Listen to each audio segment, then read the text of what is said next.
হিজল বিছানো বনপথ দিয়া রাঙিয়া চরণ আসিবে গো প্রিয়া। কাজী নজরুল ইসলামের এই চিরচেনা কবিতাটি 2 লাইন পড়লাম। হিজল ফুলের সাথে বর্ষার একটি দারুণ সম্পর্ক রয়েছে। হিজল ফুল সাধারণত বর্ষা ঋতুতে ফোটে। আমাদের বাড়িতে অনেকগুলো হিজল ফুলের গাছ ছিল। হিজল ফুল রাতে ফোটে, আবার রাতেই ঝরে যায়। বর্ষার পানিতে হিজল ফুল যেন বিছানা বিছিয়ে রাখে। অনেক দেখেছি সেই দৃশ্য। পানিতে স্রোত থাকলে ফুলগুলো ধীরে ধীরে সামনের দিকে এগিয়ে যায়। মনে হয় কোনো এক অজানা পথের উদ্দেশ্যে, অথবা কোনো এক বন্ধুর কাছে সে ছুটে চলেছে। জীবনটাও স্রোতের মতো চলমান। এই যে নদীটি, এটা আমাদের মানিকগঞ্জের ইছামতি নদীর একটি শাখা নদী। হরিরামপুরে অবস্থিত এই নদীটি।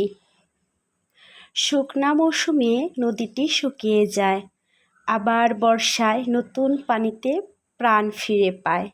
নদীর জীবন ইতিহাসে অনুকূল প্রতিকূল বলে 2টি কথা থাকে। অনুকূলে চলতে নৌকার কোনো বেগ পেতে হয় না, তবে প্রতিকূলে চলতে মোটামুটি ভালোই বেগ পেতে হয়।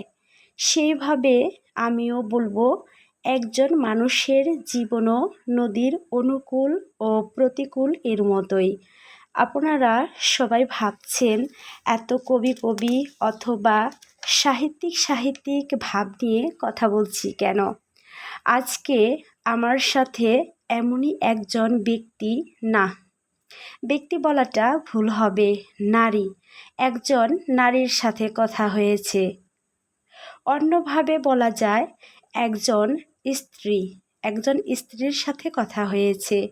আরও একটি গভীরভাবে বলতে গেলে বলা যাবে একজন মায়ের সাথে কথা হয়েছে, যিনি জীবনে প্রতিকূলতা পেয়েও জীবনের সাথে সংগ্রাম করেছেন, যুদ্ধ করেছেন। আমি ধন্যবাদ দেব সেই সব নারীর, সেই সব স্ত্রীর বা সেই সব মায়েদের, যারা নানা প্রতিকূলতার মাঝেও জীবনে হোঁচট খেয়ে নানা বাধা পেরিয়ে জীবনে সংগ্রাম করে গেছে। নদী শুকিয়ে যায়, আবার কোথা থেকে পানি এসে সে ঠিকই নদীকে ভরিয়ে দেয়, গতিশীল করে দেয়। গাড়িতে উঠতেই আমাদের ঝিটকার গাড়িতে একজন মায়ের সাথে কথা হয়, যার 2 সন্তান, ছোট বাচ্চা রেখে তাদের বাবা 2002 সালে বিদেশ যায়। বিদেশ যাওয়ার পর নাকি ভালোই কাটছিল তাদের জীবন। হঠাৎ 3 বছর পর মহিলাটির জীবনে আসে কালবৈশাখী ঝড়। হঠাৎ করে মহিলাটির স্বামীর সাথে কথা বলা বন্ধ হয়ে যায়।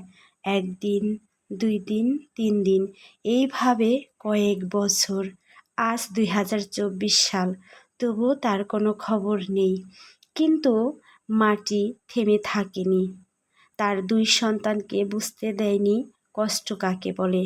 গার্মেন্টস ফ্যাক্টরিতে চাকরি করে 2 সন্তানকে উচ্চ শিক্ষিত করেছে। মহিলাটির কথা শুনে বলতে চাই, বারবার স্যালুট জানাই সেই সব মায়েদের, যারা প্রতিকূল পরিবেশে থেকেও নিজেকে অটুট রেখেছেন, শক্তি জুগিয়েছেন নিজের মনে, ঠিক বয়ে চলা নদীর মতো।